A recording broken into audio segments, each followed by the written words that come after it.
कर चुकी है रुझानों में। 200 सीटों पर इस वक्त लीड कर रही है बीजेपी। और बंगाल के आसनसोल से भी जो खबर आई थी वो भी हम आपको बता रहे हैं, लेकिन बड़ी खबर यही है कि बीजेपी 200 सीटों पर आगे चल रही है। टीएमसी का जो आंकड़ा है 89 पर है। और ये ग्राफिक्स भी थोड़ा आप देखिए, क्योंकि जो नैरेटिव सेट किया गया था बाहरी वर्सेस बंगाली वाला, उस नैरेटिव को कहीं ना कहीं जवाब इस बार बीजेपी ने दिया है। झालमुड़ी खाते हुए प्रधानमंत्री नजर आए थे और 200 अब पार कर चुकी है बीजेपी। 200 का आंकड़ा छू चुकी है बीजेपी रुझानों में। तो जो बहुमत का आंकड़ा है उससे कई आगे, और टीएमसी अभी 100 का आंकड़ा भी नहीं छू पाई है। बीजेपी के लिए बम्पर जीत होगी अगर ये रुझान नतीजों में बदल जाते हैं तो। ये बड़ी खबर बंगाल से, 200 का आंकड़ा छू चुकी है बीजेपी। तो 200 प्लस सीटें जीतने का दावा जिस तरीके से एग्जिट पोल में भी किया गया और खुद बीजेपी की तरफ से भी किया गया, अब रुझानों में भी सामने आ रहा है। 200 का आंकड़ा छू चुकी है बीजेपी, 200 सीटों पर लीड कर रही है। तो वहीं टीएमसी 89 सीट्स पर लीड कर रही है। अदर्स के खाते में 4 सीटें यहां पर जाती हुई नजर आ रही हैं।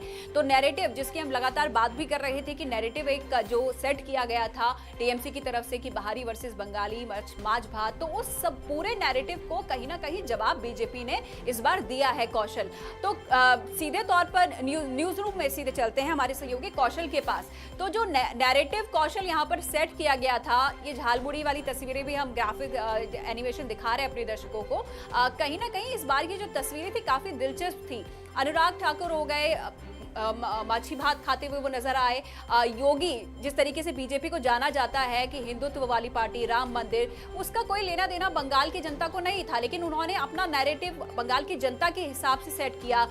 जब मंच पर आए थे प्रचार के लिए योगी आदित्यनाथ, तो काली माँ की फोटो के साथ भी वो नजर आए थे। तो कहीं ना कहीं सफल हुआ है ये जो स्ट्रैटेजी यहाँ पर बीजेपी की तरफ से अपनाई गई है इन चुनाव में।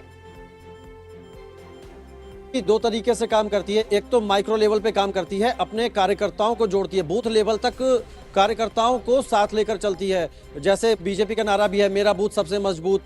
तो इसी तरीके से आम जनता से जुड़ाव भी बीजेपी की खासियत है। बीजेपी के नेता आम जनता के बीच में जाते हैं। जब इतने बड़े पद पर बैठे हुए, शीर्ष पद पर बैठे हुए प्रधानमंत्री मोदी आम जनता के बीच में जा सकते हैं, तो उसके बाद फिर तमाम जो नेता हैं उनको जाहिर सी बात है कि आम जनता के बीच जाना ही होगा। ज्ञान रंजन झा से हम बात कर रहे थे। ज्ञान रंजन झा लगातार न्यूज लीडर के दर्शकों तक हर एक अपडेट पहुंचा रहे हैं। ज्ञान, शुरुआत में जिस तरह से देखा, कभी टीएमसी आगे चल रही है, कभी बीजेपी आगे चल रही है, क्या लगा आपको ये जो रेस थी और अब टीएमसी कितना पिछड़ गई है? शुरुआत में ऐसा लगा देखकर कि कहीं शायद बीजेपी और टीएमसी में बहुत कड़ी टक्कर होने वाली है, लेकिन जैसे जैसे वक्त बीता, जैसे जैसे टाइम बीतता गया, वैसे वैसे आंकड़े बदलते गए और बीजेपी के लिए ये बंगाल का चुनाव बहुत बड़ा गेम चेंजर साबित हुआ है।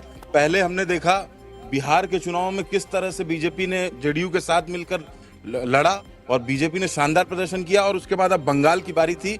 प्रधानमंत्री मोदी से लेकर अमित शाह, राजनाथ, एक से बढ़कर एक सभी नेताओं ने ताबड़तोड़ रैलियां की, जनता से कनेक्ट, चाहे प्रधानमंत्री मोदी का जनता के बीच जाकर झालमुड़ी खाना हो, चाहे रोड शो करना हो, चाहे बीजेपी से अमित शाह की बड़ी बड़ी बैठकें, पार्टी नेताओं को लगातार निर्देश, चुनाव प्रचार, हर चीज बीजेपी बहुत ध्यानपूर्वक और बहुत फोकस्ड होकर करती थी। और उसी का नतीजा ये हुआ है कि आज जो नतीजे हम देख रहे हैं, बीजेपी टीएमसी से बहुत ज्यादा आगे बढ़ती हुई दिख रही है। जैसे कि अभी खबर चली है कि लगभग बीजेपी की रुझानों में डबल सेंचुरी होने वाली है। ये ममता के लिए बहुत बड़ा झटका माना जा रहा है। और ये एक चीज और मैं जोड़ना चाहूंगा, जिस बीजेपी से पहले जनसंघ बनी हुई थी, उसी जनसंघ के जो संस्थापक थे श्यामा प्रसाद मुखर्जी, उनका गृह राज्य बंगाल है। तो उस बंगाल को जीतकर बीजेपी ने जनता को एक बहुत बड़ा मैसेज दिया है। बिल्कुल, बहुत बड़ा मैसेज दिया है। और अब तक पश्चिम बंगाल में बीजेपी के कार्यकर्ता जो जश्न मनाने से रह जाते थे, आज देख लिए जगह जगह से तस्वीरें आ रही हैं जो बीजेपी के कार्यकर्ता जश्न में डूबे हुए हैं। हमारे साथ खुशबू हैं, लगातार जो आप टैली देख रहे हैं ना अपनी स्क्रीन पर पांचों राज्यों की, वो ये लगातार अपडेट कर रही हैं। खुशबू, किस तरह से आंकड़े बदले, क्या लग रहा था आपको? शुरू में तो ऐसा लग रहा था जैसे ऊपर नीचे हुआ, टीएमसी भी कभी आगे आई, बीच में नीचे गई, लेकिन अब ऐसा लग रहा है कि टीएमसी अब कहीं नहीं है। 200 पहुंच गया बीजेपी का टैली में, और टीएमसी के दफ्तर के बाहर जो सन्नाटा है और ये जो टैली अभी है, वो दोनों एक दूसरे से मैच कर रही है कि टीएमसी की टैली और दफ्तर के बाहर सन्नाटा। तस्वीर पूरी तरह से साफ है कि बंगाल में अब बीजेपी आ रही है।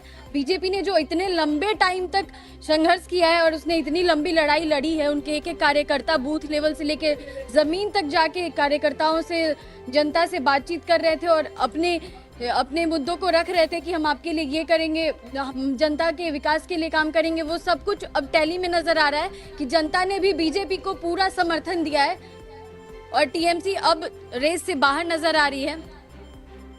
ठीक, टीएमसी रेस से बाहर नजर आ रही है। 15 साल बाद 3 बार लगातार ममता बनर्जी मुख्यमंत्री रही पश्चिम बंगाल की, और अब चौथी बार, हालांकि अभी जो तस्वीरें हैं उसके हिसाब से पश्चिम बंगाल में बीजेपी सरकार बनाती दिखाई दे रही है। प्रिंस है हमारे पास साथ। प्रिंस, जिस तरह से बदलाव हो रहा है, 3 बार लगातार टीएमसी का शासन रहा पश्चिम बंगाल में, लेकिन 2026 में तस्वीर बदली हुई नजर आ रही है। क्या लगता है, क्या कहना है? देखिए, जो पश्चिम बंगाल है ये भाजपा के लिए काफ़ी अहम होने वाला था और इसको लेकर भाजपा लगातार जिस तरीके से कैंपेन हो रहा था उससे साफ संदेश जा रहा था कि पश्चिम बंगाल इस बार किसी भी हालत में भाजपा जीतना चाहती है। हम ये ऐसा क्यों कह रहे हैं, इसके पीछे 1-2 कारण मैं आपको बताता हूँ। सबसे पहला कि भाजपा की सारी यूनिट एक साथ, बीजेपी की सारी यूनिट एक साथ कौशल, आपको पश्चिम रोकना बंगाल में चाहूंगी तैनात। इस वक्त की